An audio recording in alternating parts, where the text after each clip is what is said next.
So we'll just let the others catch up a little bit. But as we knew, like no giant surprise, we knew that forms would have to be updated and all that kind of stuff. So the gist of today's meeting is just to kind of introduce you to what are the draft versions. So these versions of things that we're talking about today are not finalized yet. I think it said these forms will drop on, what was it, Daniel, June 25th or something like that, I think was the date. Yeah, I don't remember what date it said. It said June. I don't remember the date though. Yeah, so later this month. So it could be that these are tweaked just a little bit more, but by and large, they're going to be pretty similar. So the email that I sent yesterday is kind of the overall thing. Obviously, there's a ton of stuff to digest. We have time to do it. So it's not like you have to run out and drive yourself crazy trying to figure out every little form, because part of it's going to make more sense when you actually have a client to use that particular form with. But what I thought I'd do is we'll just go over some of the main forms. So let's start with the listing agreement.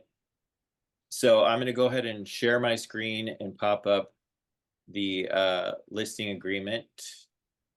Let me find it here. Can you see that okay? Yes. Okay. So in a nutshell, I kind of like the format change of the listing agreement. I don't know, Daniel, do you like it a little bit better too, the format? Yeah, I actually like they put the table in there like they did the RPA. Yeah. And I think with the changes with the commission, I mean, there's a couple things that are a little might have to get used to, but overall, I think it's actually it'd be easy to flow through with the conversation with your client with it. So I like how they did that. Yeah. So the top part is, pretty much like it used to be, paragraph 1, like our names, the seller name, where it's located. And then, as Daniel mentioned, they put it in a table format, so it'd kind of be easy to walk through with on the listing agreement. So beginning on, ending on date, listing price, and then if you check a box if it's a probate or a manufactured home. Then they have in giant letters here, part C, compensation notice, the amount of rate, blah, blah, blah. It's not fixed, blah, blah, blah. Anyway, that's their giant disclaimer. And then this part C actually is kind of good. So they've broken out for us talking to the seller. So we start with, you're the listing agent, you're going on the listing appointment, you start with your own commission. So you say compensation to the seller's broker. My fee is whatever, whatever you want to put, negotiate, whatever. So let's say you put 2.5 there.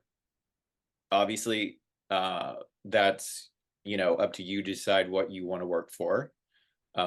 And the seller would have to agree. But that's just the piece going to you. So that number would be not the total, but it would be the piece going to One Mission Realty for representing the seller. Then this box here, the next one, is then you could say to the seller, okay, and then you have the option of additional compensation for the seller broker, which to be offered to the buyer's broker. And you could say just, this could be similar to the way we used to do it. But basically, how much do you want to offer, if any, do you want to authorize me to tell potential buyer's agents when they call that I can give to them in cooperating compensation? So that number could be 2.5%, it could be 2, it could be 0. They may not, so anyway, but that's what that is. And then this part C3 here, additional compensation to seller's broker if buyer is unrepresented. So this would be different than dual agency. This would be if, let's say that the seller didn't want to offer any compensation to the buyer's broker, but then a buyer submitted an offer without an agent, basically, so they were unrepresented. This is giving us a little bit of protection to say, hey, Mr. Seller, by the way, if you expect me to work with an unrepresented buyer, that's going to cause much, more work for me. And I want to be compensated for that if you expect me to work with them, because, you'll have to provide forms, you'll have to open it up for inspections, and, there would be extra work to do that would normally be the buyer's agent. Part C2 is if the same individual agent represents both buyer and seller. So basically, if you end up with a dual agency, then your fee would be X%. And it's automatically going to be the amount that you put in these two categories right here, part 4A and 4B.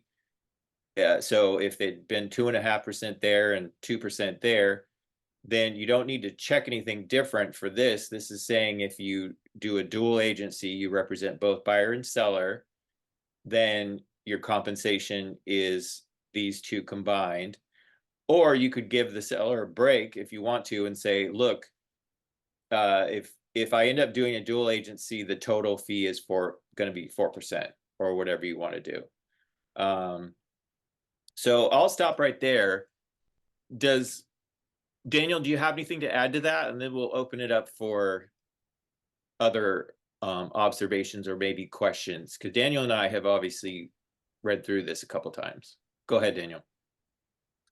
Yeah, I like the way it was laid out. I think it makes it very easy to talk to a seller and say, here's what my fee is, and what would you like to do for the buyer side, and then that it makes it very clear as far as addressing the lawsuit, what they're trying to prevent, people not understanding what they're paying.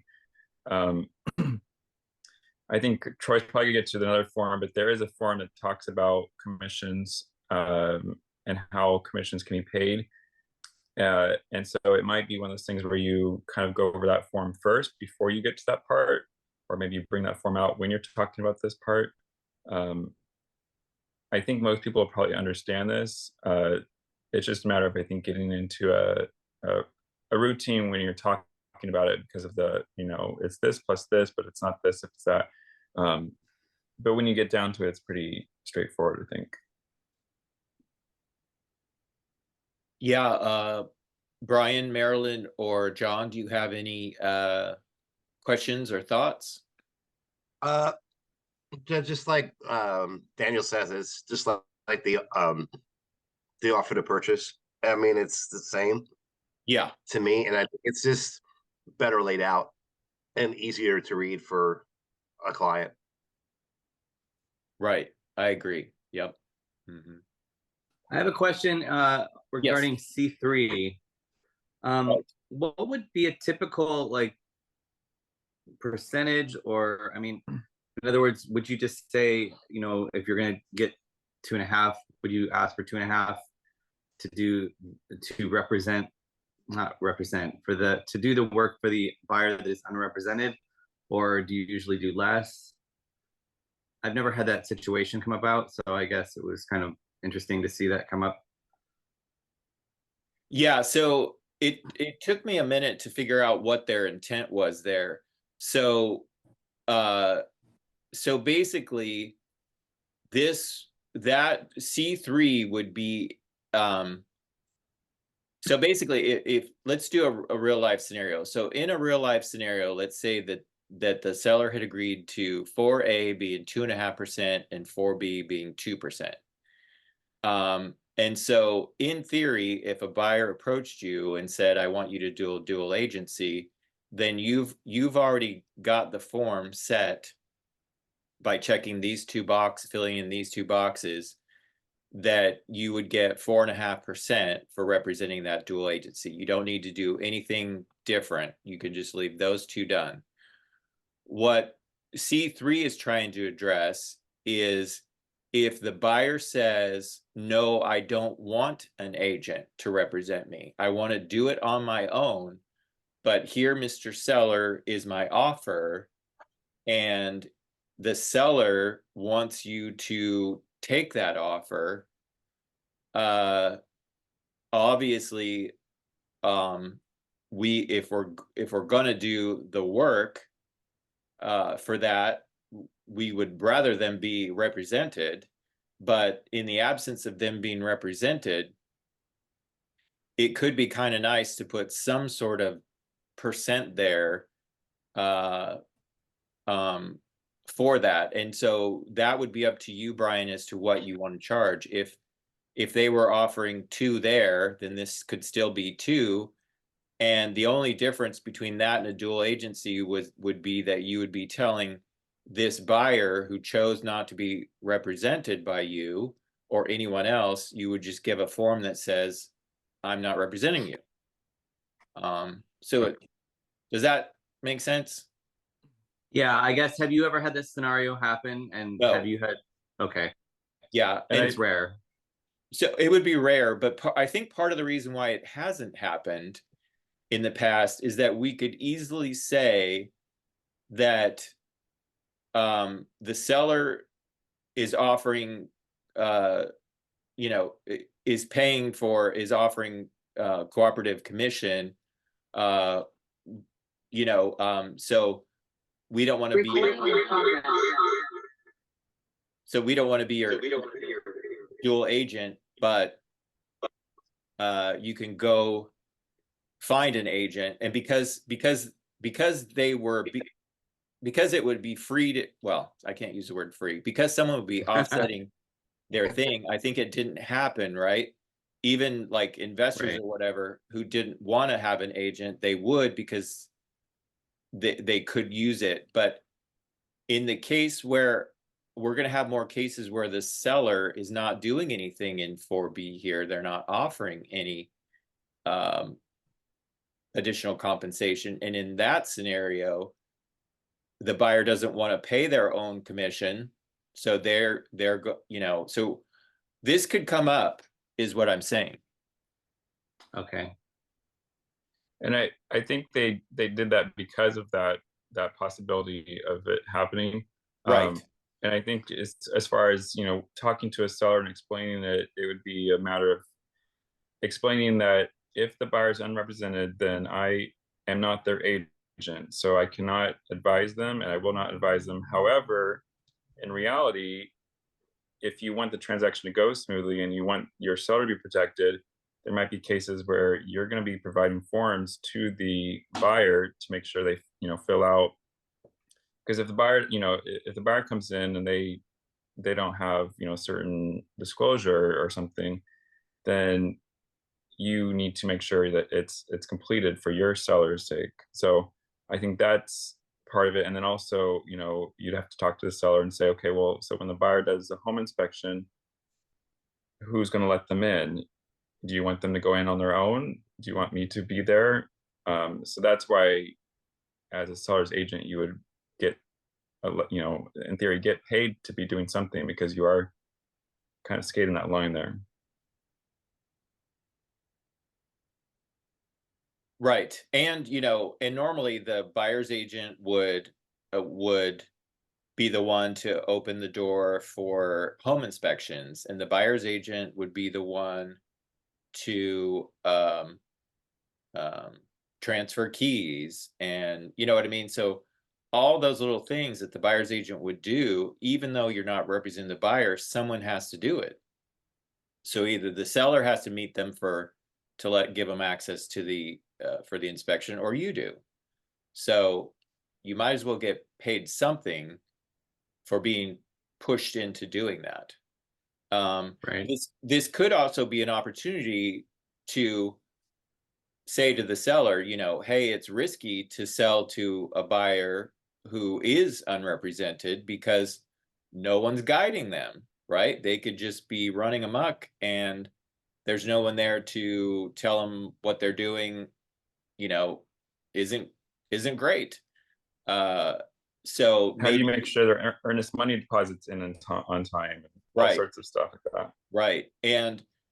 And you could, you know, you may say to the seller, you know, it's your choice, but you may decide that you don't want to work with a buyer who chooses to be unrepresented. But in that case, maybe it's better for you to go ahead and offer compensation so that they could be, because maybe the only reason they're trying to be unrepresented is they don't have the capital to pay an agent, you know. So anyway, it could be a talking point. And that's what I was saying. I think it's a matter of getting into a flow with talking with your seller. So obviously, you know, paragraph 2C1 is very easy. This is my commission for representing you. And then if they are totally on board with doing C2, then maybe the C3 conversation is a lot easier to go through. If they're Yes. saying, no, I don't want to do any commission, we say, okay, well, here's the scenario what could happen, C3, and this is what I would propose. And but if it's, but I think you still need to address the C3 paragraph, even if they are offering something in C2, because maybe you do have a random buyer out there that thinks they can do it better than an agent. I don't know. Yeah, it's true.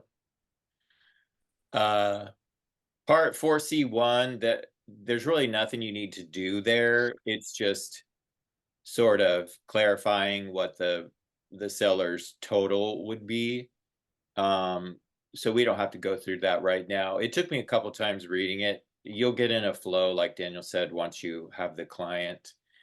Part C6, 42, continuation of the right of compensation for broker identified prospective buyers. So you can put a number there, you know, like 30 calendar days after the listing period or any extension. So that could be the scenario where you had the listing for 6 months and, you know, you had you know, buyers write an offer, but it wasn't accepted, and then your listing expired two weeks later. So the buyer and the seller colluded to say, "Oh, let's just wait till it expires, and then I'll buy it, you know, from you," kind of thing.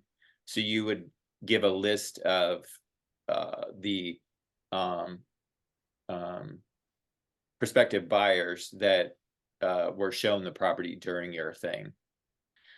And that was in the previous version. It's just it's in red because of the table format, but that was buried in a paragraph. Yeah, that was always in the listing agreement. Yep. And then seller obligation to pay previous brokers.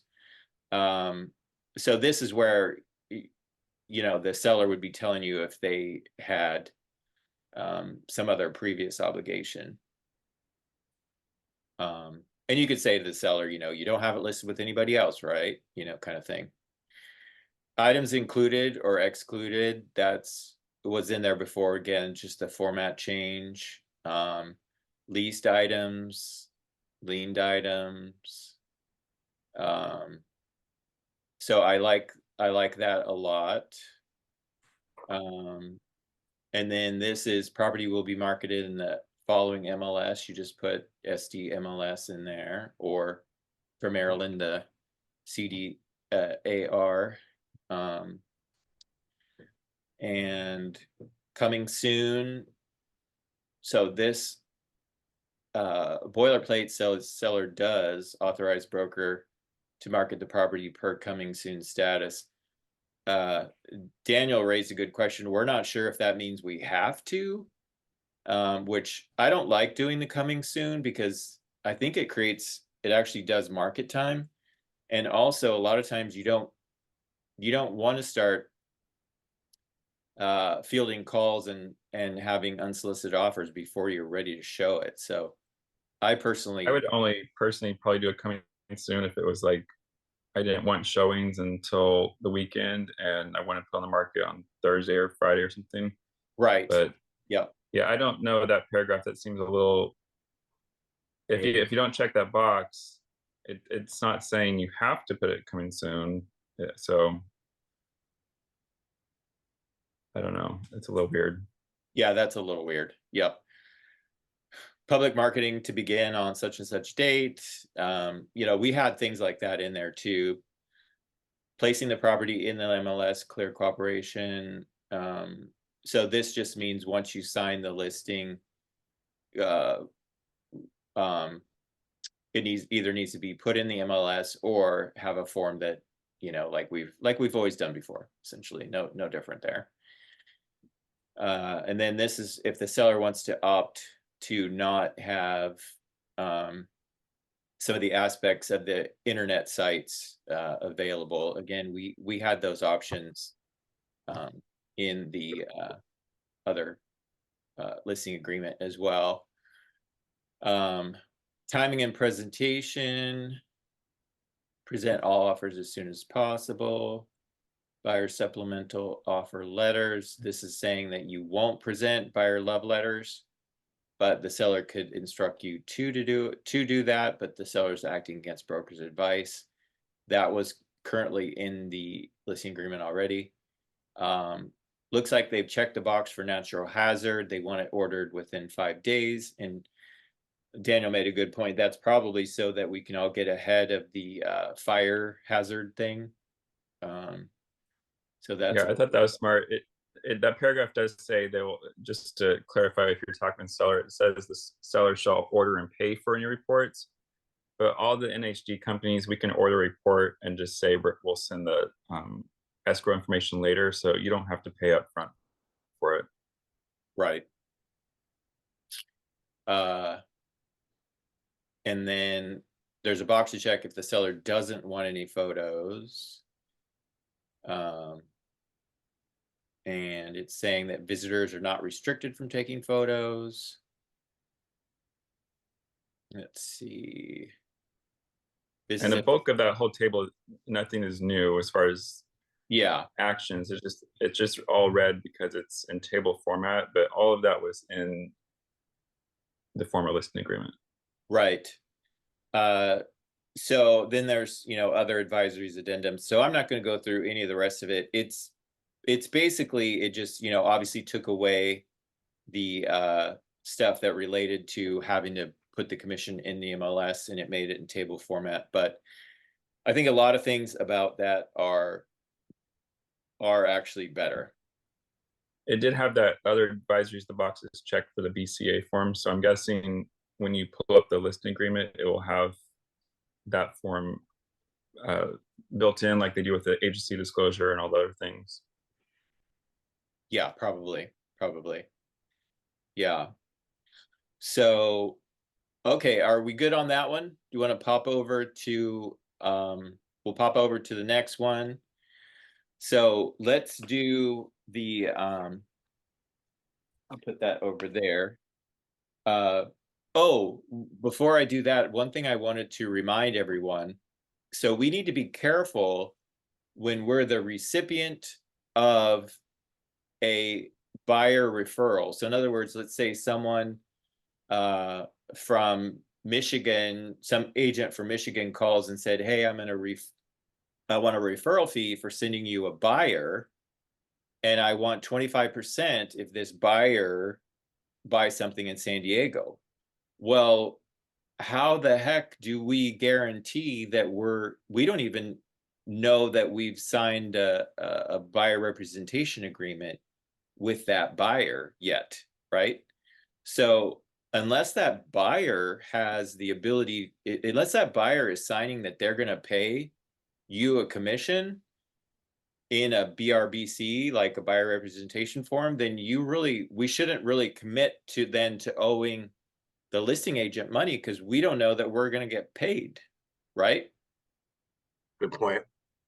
So we need to kind of think through that aspect of it a little bit when it happens. I'm sure And that'll. see, Troy, did they update that form, the The referral what? fee agreement? Did they update the referral fee agreement? I didn't see that as an update. I didn't see it either. But,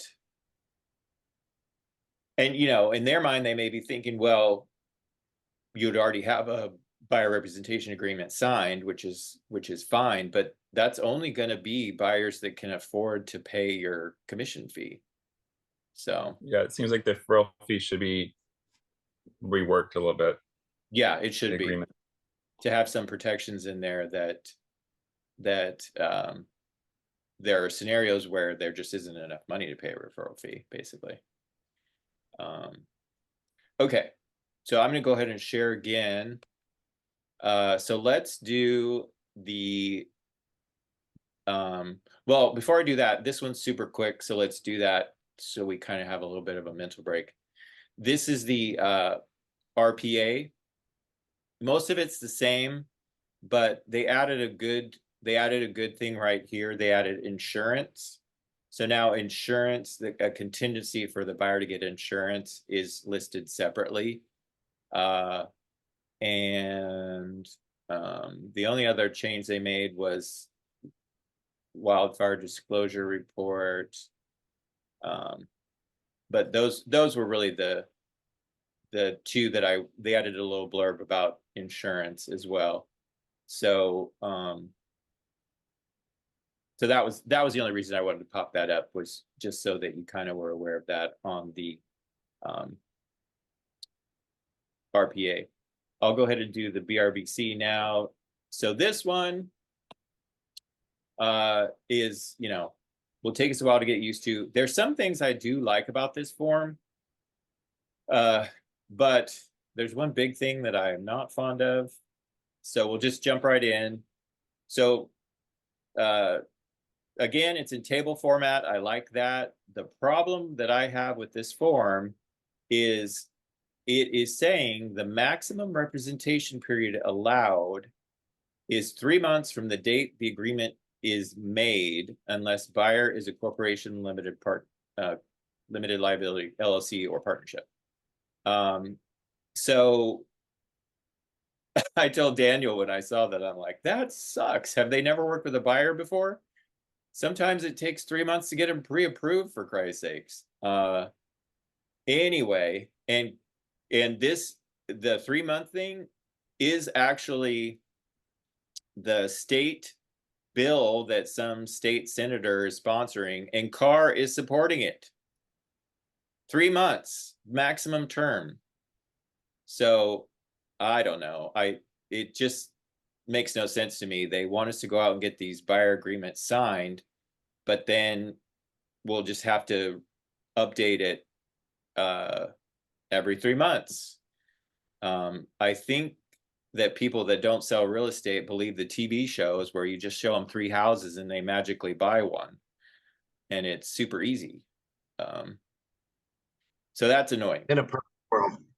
Yeah. Well, and the listing agreement is limited to 24 months. So yeah, how they came up with 3 months is really weird. It's really weird. Yeah, like a listing agreement, it can be 2 years. This 3 months. And I can understand if they made it 6 months, but 3 months, Jesus Christ, with no inventory. It's like a probate listing agreement. Yeah, maybe that. I had emailed when Troy and I were looking at these. I found there's an email address specifically at C.A.R for like questions and suggestions about forms, and so I emailed it, and they got back to me really quickly. And that's where they said it was a assembly bill or something that's expected to be passed. And so then I looked up and saw that C.A.R is also supporting it. But in the response, they said that you know, if they're assuming that if you have a good working relationship with a buyer, that it'd be easy to sign a modification to extend it. But what they're not understanding is every time that happens, it's a conversation for the buyer to say, I want to not look anymore, and and then 2 weeks later they bought a home because they walked into open house. So I don't know, I don't like it. Yeah, I'm not a fan. But the table format I do like. So representation period, beginning on such and such date, ending on such and such date. And I will say that's an improvement, because the current BRBC, in their infinite wisdom, they wanted it to be the number of days. So it would have been, like 90 days or whatever, which was stupid to have number of days as the thing. So now anyway, it's more similar to a regular listing agreement. But just keep in mind that gap can't be any more than 3 months. And they did create a modification of terms. They split it to where, if it used to be there was just one modification of terms and you would use it for both the BRBC as well as the listing agreement, but now there's 2 different ones. So there's an MT dash LA for listing agreement, and there's an MT dash something, MT BR, yeah. So anyway, just be aware of that. But it's good because they're two different animals, so they needed 2 different types of forms. But in theory, when you're getting close to running to the end of that, you would use the MTBR to just extend the date. But if you wanted to extend it, if you wanted to sign paperwork a month before it expires, the way they worded the modification of terms is it's from the date you sign it. So you can't put in there, the date that this one expires. Anyway, they've really locked it down to where you've got to be signing. You either got to get your buyer to buy quick or sign again. This part here, so they're clarifying the type of property, which is kind of annoying, because this one you want to be super careful. I would always check the box for multifamily residential with 2 or 4 units, because how many times, well, maybe not a lot of times, but there's a lot of times where someone may say to you, I'm not looking for a 2-on-1, but then you work with them for 6 months and they end up buying a 2-on-1 because there wasn't enough inventory in the other category. And so if you had an exclusive buyer representation agreement and they were looking for single family homes, you're protected. But if you didn't check this box and they just happened to buy a house with an ADU, you're out of luck. So I would check that box. This is to fill in the location. If you want to do that, you could put additional description. You could put a specific property address, or properties on an attached list.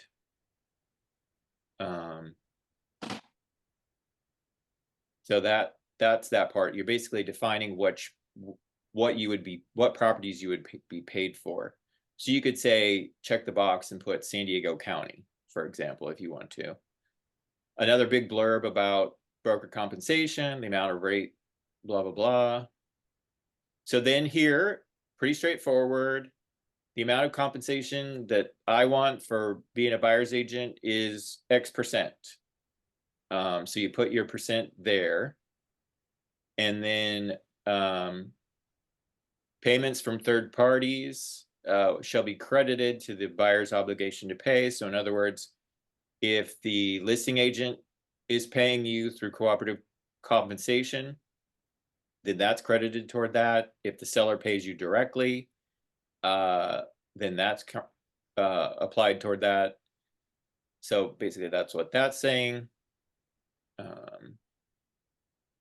Then it looks like we lost. And that paragraph 2D2, it does say that if there's any excess of 2D1, you cannot have it.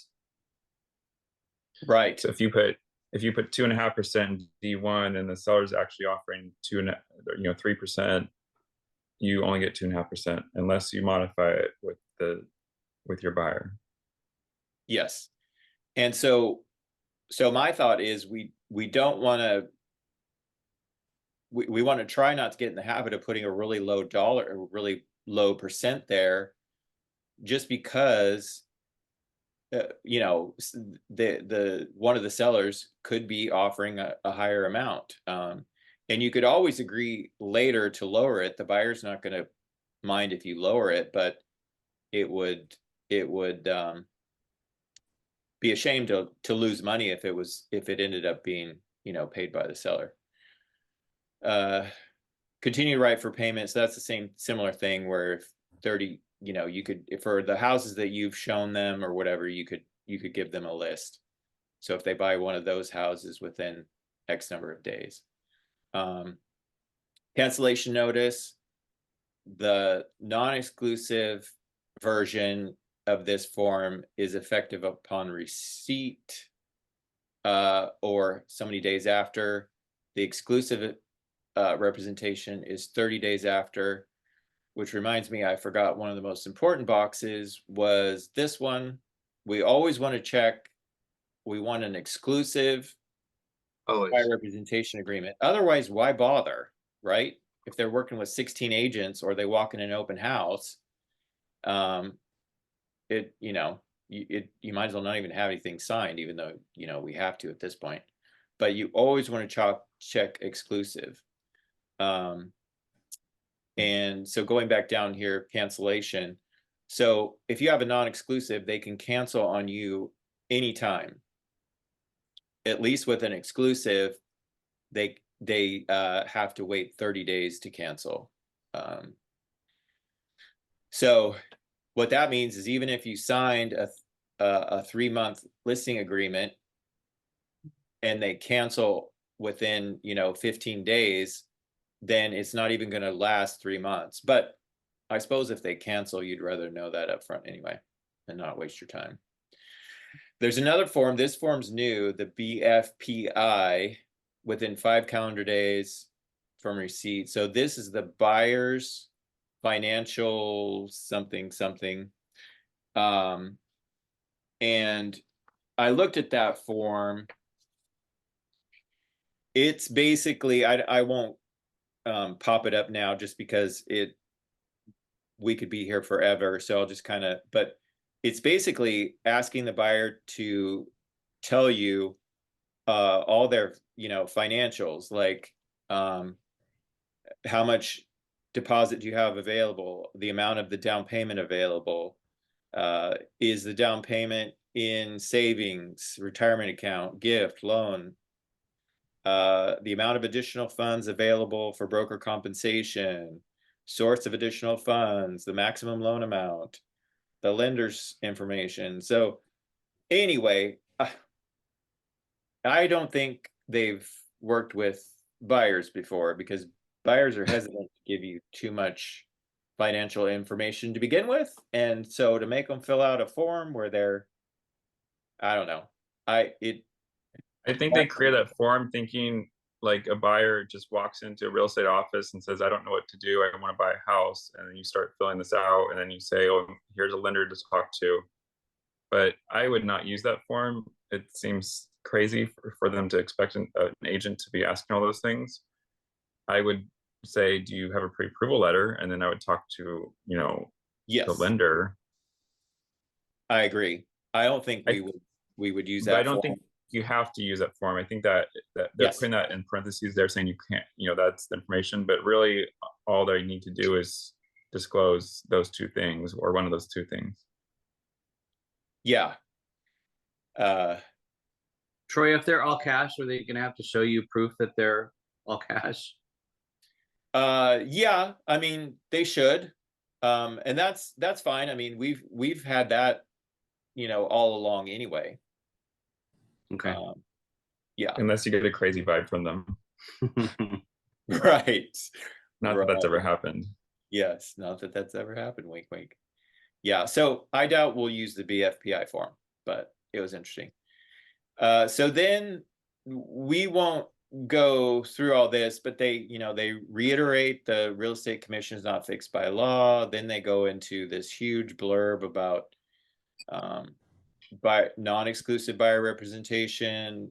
I'm not going to go through all that. I'll let you guys read that at your leisure. Then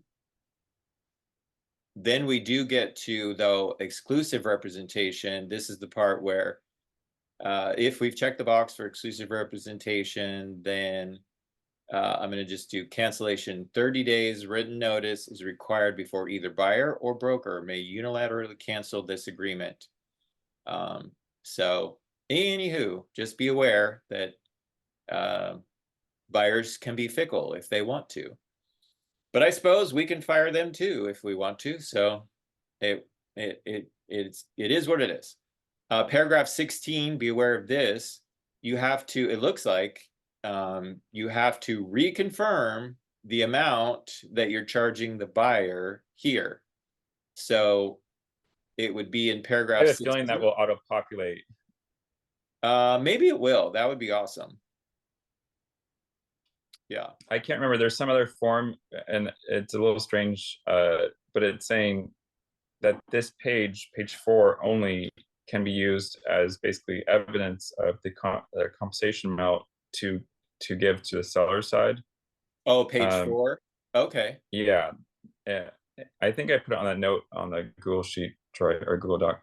Okay. I thought it was. And I think that's why they.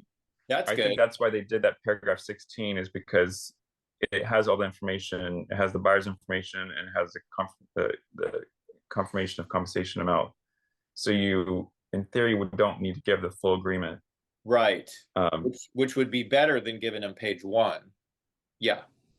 Yeah. Yeah. Okay. Okay. Well, that's good. Any thoughts on that from the group?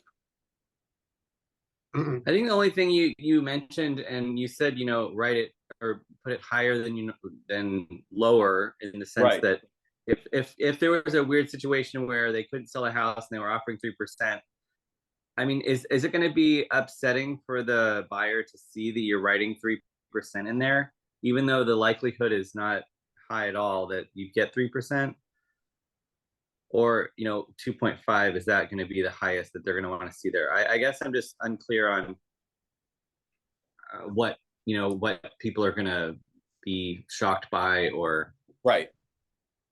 Yeah, so that's a great question. And I think it'll be fluid with the individual buyer situation, and it'll be fluid with the market that we're in.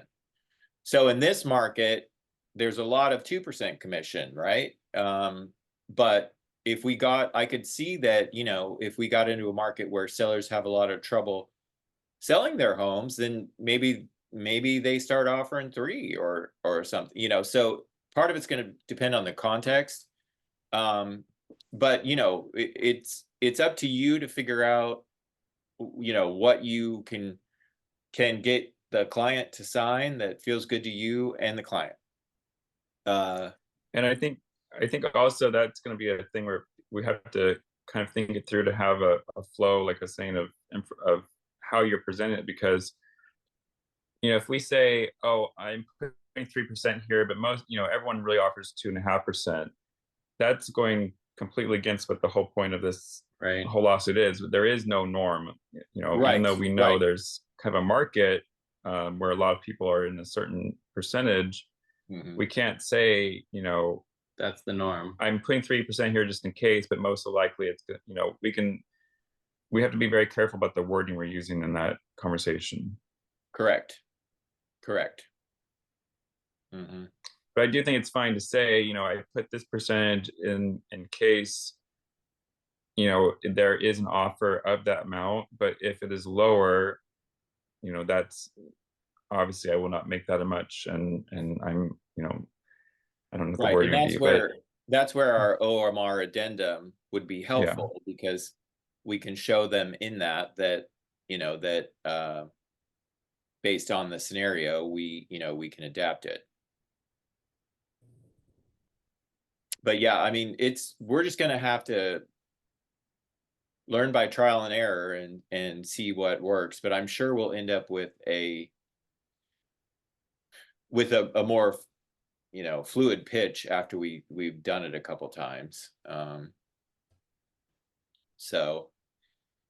And the other thing too is with everyone nationwide being sort of required to do this form, when we get buyers, at some point, buyers are just going to expect that they sign an agreement, right? Yeah. So in some ways, we may, you know, we may be training the public that that this is just, you know, I mean, it's just normal. Just like a listing agreement. You wouldn't sell your house without signing, you know, they expect to sign an agreement. So this first year could be interesting, but I think over time it's going to be very normal. Normalized. Especially for a first-time buyer. Yes, correct. Correct. Yeah. Yeah, so I'll stop sharing there. Oh no, we lost Marilyn again. She kept trying to get back in, and I would approve it, and then she would try to get back in. So I don't know. But anyway, so that's those are the two main forms. Another form I want to go over real quick is the ABCD form, because one thing that we're going to be required to do. Oh, hang on, there's a text from Marilyn. Okay, her internet connection is unstable. I'll listen to the Zoom recording. Okay. So that's good. So the ABCD form, this one is, so one thing about being able to earn the commission is that we have to, at our first opportunity, but prior to showing, let the buyer know what the offered compensation is for that property, if any. And so how do you practically do that, right, without it being on the MLS? So it took me a while, but I think what we'll do is I'll just have this form printed on paper, and you know, when you go, you know, because buyers don't always plan ahead, and it's not like you're going to be able to, you know, just scramble and have them initial this and sign this and all electronically in a quick period of time. And what if they want to add a property on or whatever?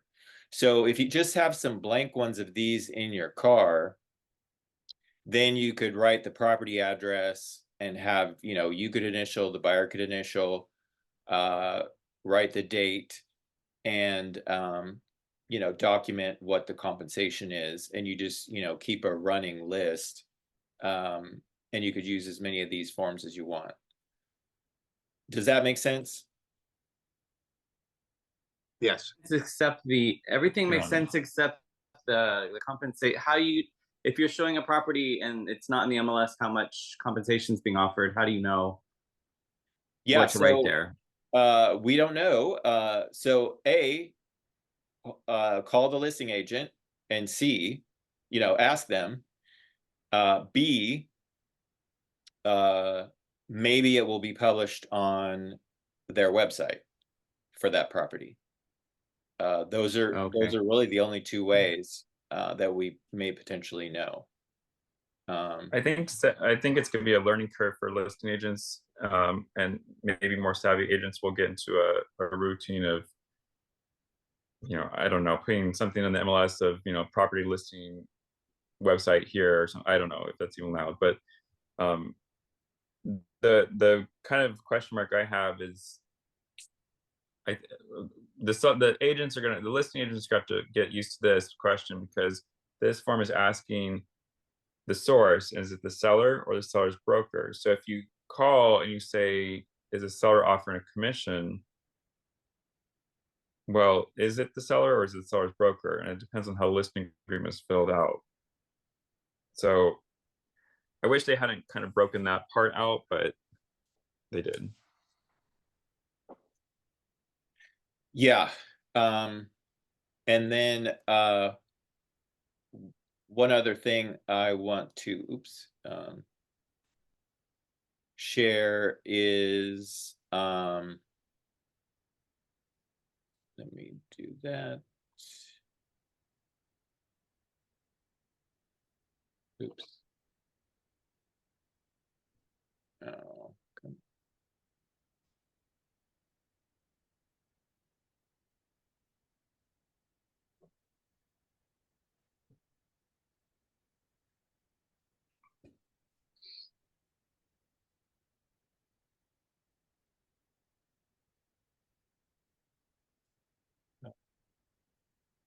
Nope. I didn't save it there. All right. Bear with me 1 minute.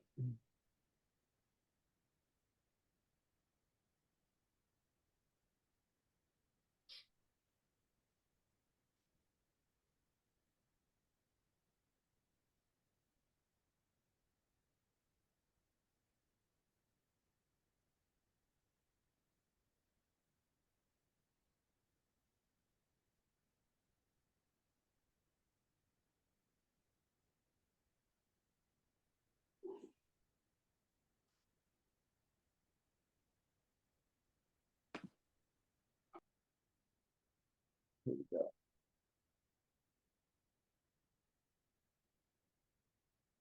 Can you guys see this now? Yes. Okay. So Yeah. what I wanted to do is Daniel made a good section here. So we have to document with the buyer when we do the offer what commission we're going to be paid and who's paying it. And unfortunately, there are 3 different forms to make that happen depending on the scenario. So Daniel actually did a good thing, and I went through and I looked at it. And so basically we would ask the listing agent, is the seller offering a cooperating broker commission? And if the listing agent says the seller is, so not the agent is, if the seller is, then we use form SBPP, and then that has to be within the RPA. If the listing agent says I am, so in other words, the listing agent is paying cooperative, then we use form CBC, cooperative broker commission. And if the seller is unrepresented by any agent, like a for sale by owner, there's a form called commission agreement. I don't think we would use that very often. And also, if they say they are not offering a specific compensation, then you can have the buyer write it in the RPA and ask for then the seller to pay it, and that's still form SBPP. So either way, if I think it would be rare if the listing agent says the seller's going to pay this amount. I think that'll be less rare. I think it'll be more rare. It's that, the listing agent will say, most likely either, yes, I'm authorized to do such and such cooperative compensation, or the seller may be open to it, but there's no specific amount. Then you could try to get an SBPB signed ahead of time, or you could have but basically the SBPP is the buyer's making that request through the RPA. So a little bit confusing, but I think Troy, once we get going. Troy, question: what if the compensation amount is 1%, and you're kind of saying at the bottom end, 2% is probably the lowest I want to go. Would there be another form that would have to be filled out in addition to one of these? Yeah, that's a good example. So let's say that you have a buyer representation agreement signed for 2%. And the listing agent says, I can offer 1% cooperative compensation. So you would sign the CBC for the 1% so that you get that. And then the buyer would then still need to, in the offer, ask the seller through the RPA to add the additional 1% shortfall to pay you directly. And that form is SPBB. So you would essentially have two forms, each giving you 1%.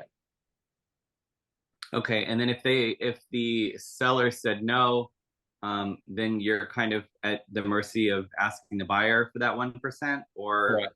Yes. Okay. Yep. All right. Yeah, it'll be interesting. Daniel, anything to add to that? Yeah, I just think it's going to be it's a semantics issue, but it's an important semantics issue. So I think listing agents, if you're a buyer's agent and you're talking to the listing agent, I think you need to, at the end of that call, make sure you understand how, if there's a commission being offered, how it's being offered, because that dictates what form and protecting you to get paid. Right, and which boxes to check. Even this ABCD form, you have to know, is it the seller? Is it the seller's broker? I wish, honestly, they had just, when they did this whole thing, just said the seller's paying the seller's agent and the seller is either not or is paying the buyer's agent, because the way escrow does commission instructions, it's always the seller authorizing the payment to these two brokers. So it would just be in line with the way everything's done. But I know. I'm not a car attorney, so. Yeah, it's true. It's true. Yeah, so I think that that's probably enough for today in terms of what we've covered.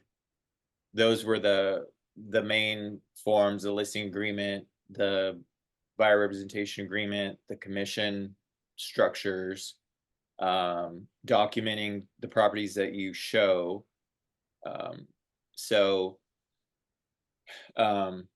I think we'll stop there. It would be good. It would be good to familiarize with the BCA form, because it's automatically checked the box to include that with the listing agreement and the RPA. And it's a good form. It's in some ways kind of similar to what the form we'd created. Yeah. Okay. Yeah. Let's do that. I know what you're talking about. Let me find that.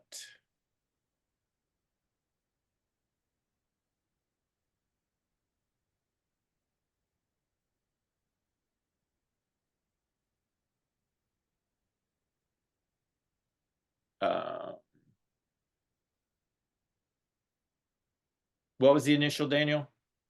BCA.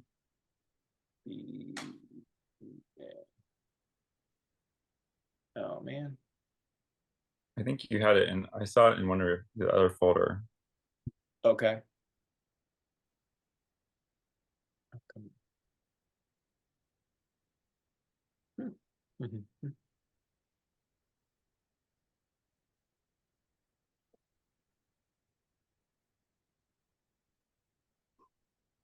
There it is. Okay. Yeah, this is a good form. And this is just an advisory, but you could use it at the time of a listing. So the top first paragraph, all of paragraph 1 is when you're talking to the seller when they list their property. And I won't go through the language, but it does have a lot of good talking points. There's one in here, if I can find it. If the seller approves, a listing agent may authorize the seller broker to share part of the broker's compensation with the broker who represents the buyer, and the amount the seller's broker agrees to pay the buyer's broker will be incorporated in the overall compensation the seller is obligated to pay.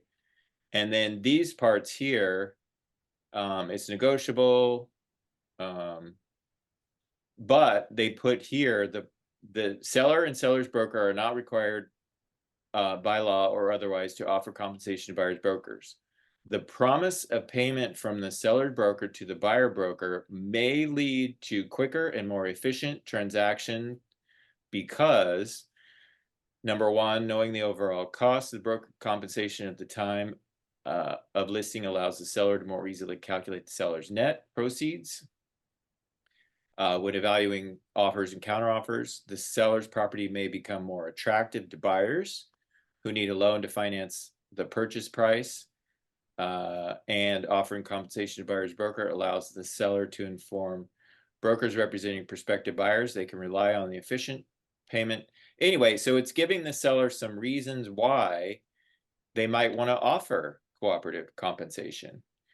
And then on the flip side, if you were doing a BRBC, you would use this form as an advisory, and it's going through basically documenting buyers and their brokers benefit from the terms when the terms of their relationship are written. Many sellers authorize their brokers to offer compensation to buyers' brokers in a listing agreement. This may be used to offset the obligation. And so anyway, this is a good form. You might want to familiarize yourself with that. I think we would use it and sign it and potentially help explain both sides of the listing agreement and the buyer representation agreement. So that one's a good one. Any other super important ones, Daniel, that we might want to?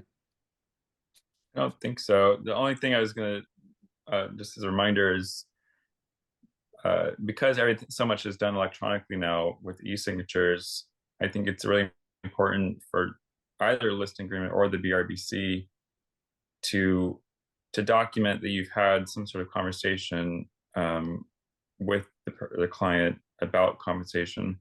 So you don't just send it over and say, here's a listing agreement with terms. You could do it with the email, you could have a phone call and then follow up with the email, but just to protect yourself, to show that you actually had a conversation, and then just send them something to sign.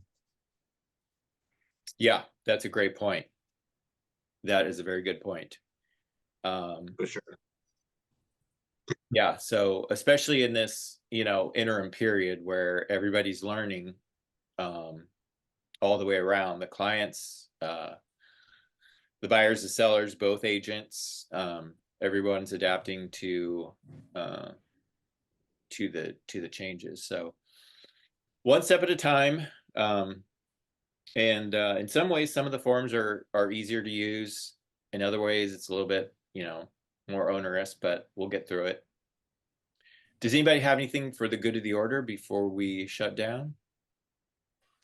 I have 3 concerts coming up, but I just want to give some dates. They're all free. So first one we have is Saturday, June 22nd in Savita Park. They have like a big arbor, or I don't know what you call it, a big cover, and they're having a kite festival. So there's going to be music and kites, and oh wow! So that's during the day, from 12 noon to I think 4 p.m. Nice. Tuesday, June 25th, we're having a Twilight in the Park, Spreckles Organ Pavilion. So that runs around the twilight time. We perform at 5:30. And on Saturday, July 27th, we have Savita again. This is our annual Savita concert. It's basically a full day of music. So yeah. Wow. That's what's going on. That's cool. Thanks, Brian. Yeah. Very cool. All right, everybody. Thanks again for Daniel, because he did a lot of that work as well. And then he and I have been brainstorming, and sometimes it takes a village. So if you have questions or if you think of anything that would help, you know, negotiate or present to buyers, sellers, all that kind of thing, that would be good to know. All right, I think we'll go ahead and sign off. But please do check that email that I sent, because there's a whole bunch of other forms that have little tiny tweaks and some new forms that you may or may not use very often, but good to familiarize yourself with those as well. And then we may do another session we'll probably do another session on forms in July once they're released, just to kind of reiterate what actually happened and anything that we've learned since then. Okay. Thank you. Thank you. All right. Thanks, guys. And Bye. Mary. Bye. Bye.